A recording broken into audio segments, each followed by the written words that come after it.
Hey y'all, Michelle Raza here with the Finding Yourself Book Club, and today we're going to continue discussing John Gottman's What Makes Love Last. Please do check out our website. We're at www.findingyourselfsatx.com. There you can take our life balance questionnaire, send it to us, and we'll be happy to discuss it with you free of charge. If you'd prefer, you can just send us an email, and your first consult is always free. Text works too. If you're in the United States, send us a text message and we'll set you up. So we are discussing John Gottman's What Makes Love Last. We're talking about trust and the roots of attunement. We previously covered, his chapter 3, the descent into betrayal, how a cheater ends up cheating. And then we had a few videos covering 10 other ways to betray your lover. So how you can ruin your relationship without necessarily ever sleeping with anybody else. So very, very interesting stuff. His first few chapters really they cover the troubles in your relationship, what can go wrong and how it can go wrong. And now what he's talking about is in attunement is how do you go about really connecting with your partner and fixing it. So we left off last video talking about, he really takes this data from parenting studies, parenting styles. So in 1985, he did a study on this. The guy's been a researcher forever and ever and ever. And so talking about the larger group of parents which typically dismiss their children's emotions. We wouldn't have the whole series on Lindsay Gibson's Adult Children of Emotionally Immature Parents if that wasn't the case. So that's the larger group. And I'm going to continue today talking about the other parenting style. The other parenting style, which I regret is less common, is emotion coaching. Parents who use this approach viewed their child's anger, fear, or sadness as an opportunity to connect and help the child understand feelings. I am simplifying a bit by divvying parents into two neat categories. In truth, my subjects didn't react uniformly to the full spectrum of their child's negativity. When I asked a coaching dad the same question about teasing, he said, if a kid were to be mean to my son, I would try to understand what he's feeling and why. Some kid may have hit him or made fun of him. I stop everything then. My heart just goes out to him, and I feel like a father here, and I empathize. Dismissive parents aren't colder or less loving than coaches. A father means well when he says, put a smile on your face, sweetheart. There, that's daddy's little girl. Isn't that better now? This sort of parenting offers some benefits. It is action-oriented and encourages problem-solving skills. But it's hard for a child or anyone to learn or change if he or she doesn't first feel understood and supported. To paraphrase renowned child psychologist Dr. Haim Ginot, guidance is always more effective when words of understanding precede words of advice. This is why emotion coaching offers such great benefits to children. In my initial study of 3 and 4-year-olds, I found that 5 years later, the coached kids tended to perform more highly in academic subjects, got along better with other children, were physically healthier, and had fewer behavioral problems than the offspring of parents who did not coach. Even when I compared two children with the same IQ, the emotion coached child displayed greater academic achievement connected to a superior ability to calm himself or herself and to focus attention. When I talk about attunement between adults in a committed relationship, I am talking about emotion coaching. But I don't apply the word coaching to adults. The term suggests a power differential in which the support and understanding flows mostly in one direction, as it does between parent and child. But the skill is the same.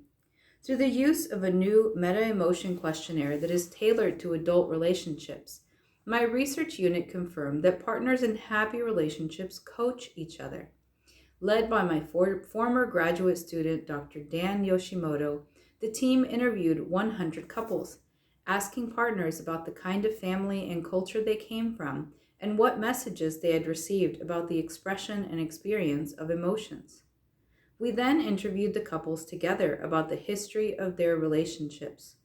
Yoshimoto developed a way to score these interviews so we could analyze the extent to which people felt that they could open up to their partner and vice versa.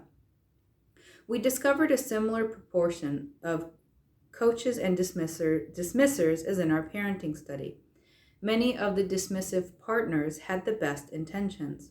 Like dismissive parents, they might say things like, "Oh, honey, don't be sad. Don't cry. Cheer up. Look on the bright side."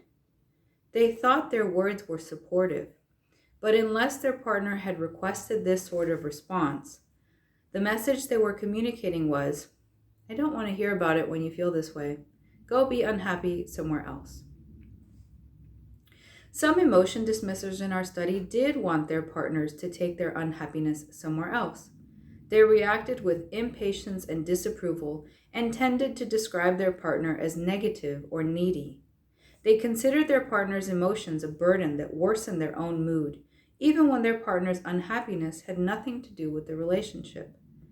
Such couples were facing a serious mismatch in meta-emotion. What follows are snippets of the meta-emotion interviews with Angel and George, the unhappy couple who couldn't get each other to listen. We've already seen how blunt they could be about their dissatisfaction. During this calmer part of the assessment, they were still not giving or getting the emotional support they both yearned for. Interviewer: What sorts of things make you sad? George: I don't feel that I get the respect I need or deserve from my wife. The thing that makes me the saddest is when I feel I'm getting shortchanged. I'm not able, to continue to grow, to go back to school. My wife, she's quitting her job. She doesn't encourage me. Hey, you're doing a great job. Those types of things, they make me sad or angry.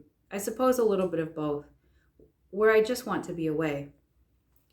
How does your wife respond to you when you're sad? The interviewer says. George says, "Oh yeah, well, she calls me out, challenges me. Oh, there you go, being moody again, blah, blah, blah, yak, yak, yak." She doesn't really acknowledge it. Therefore, I choose not to share it when I'm sad. George keeps his sadness to himself for fear that Angel will challenge him. Later in the interview, he acknowledges that he avoids telling his wife when he is mad, because then she would get angry too, and another battle would begin. George feels stuck in a marriage where he cannot express his negative emotions. He sees his wife as dismissive rather than empathetic. So just to sum it up, I know that I'm doing a lot of reading here, but the first parenting style. So in this chapter, Gottman talks about trust and the roots of attunement. And essentially, in 1985, he did a parenting study, which, by the way, he's written a really good parenting book, which at some point I would love to read with you guys as well. And so the first parenting style is very dismissive, right? Chin up, buttercup. It'll get better. The sun will shine another day. And the second parenting style is emotion coaching. And so emotion coaching is basically what Gottman is talking about when he teaches adults how to attune to each other. And now we get into the example of George and Angel. And I'm going to leave it at George and pick up with Angel in the next video. But essentially, George doesn't feel like he can share his emotions with his wife because she dismisses him. And if we go back, right, thinking in the previous chapter, if we think about chapter 3, I forgot their names now, but the guy in the coffee shop, James, who meets the redhead, who falls for her because she's so supportive and all these things, while his wife is so busy with the new promotion and the job and all of this stuff, and then he ends up cheating, right? You can kind of see how if George doesn't feel that he's getting the emotional support that he deserves, he might end up confiding in somebody else who can help him, right? Who can support him, emotionally support him. And so it might be that everything looks right in their marriage, right? Everything looks right on paper, but because the one or the other is not being emotionally supported or listened to, it may cause the descent into betrayal, either an emotional affair, a real affair, or one of the other 10 types of betrayal that we talked about. So what Gottman is trying to do here, right? He's warning us. He tells us first about how all the different ways that you can betray your partner, whether a real affair or all of the other small betrayals. And then now he's talking about the solution is emotional coaching. Which I think so if you're a subscriber and you follow the Lindsay Gibson stuff that I posted, right? The solution to an emotionally immature parent. So for you as a child of emotionally immature parents, for you not to just perpetuate the cycle, the solution is increasing your emotional intelligence quotient. And this is a lot of what Gottman teaches in his books. He goes step by step. They're like little gold nuggets, like you have to find them. But he's about to go into a formula that we'll discuss of how to solve your conflicts. He lays out the State of the Union. He lays out why it's important, and then he gives you the formula. So if you're interested in getting the short story, you can follow his blog. It's called Small Things Often. It's a podcast. I'm sorry. He also has the Marriage Minute. It's an email that you can sign up for. So just Google the Gottman Institute. You can sign up for both of those things. If you sign up for the email, then you'll immediately get the podcast in there as well. But great stuff. I highly recommend all of his works. He has 8 dates if you're just dating, or if you're trying to figure out if this is the right person for you or not. He has parenting books. He has this one, which is my absolute favorite, but then there's another one on marriage, which really goes into details of the stress reducing conversation, which is sometimes is more stressful than stress reducing. So really good stuff, but look forward to talking with you tomorrow. We're going to continue. We're going to pick up on what Angel had to say, finish this chapter, and then I'll do a quick little summary before closing it out. So thanks for your time. Please do check out our website. We're at www.findingyourselfsatx.com.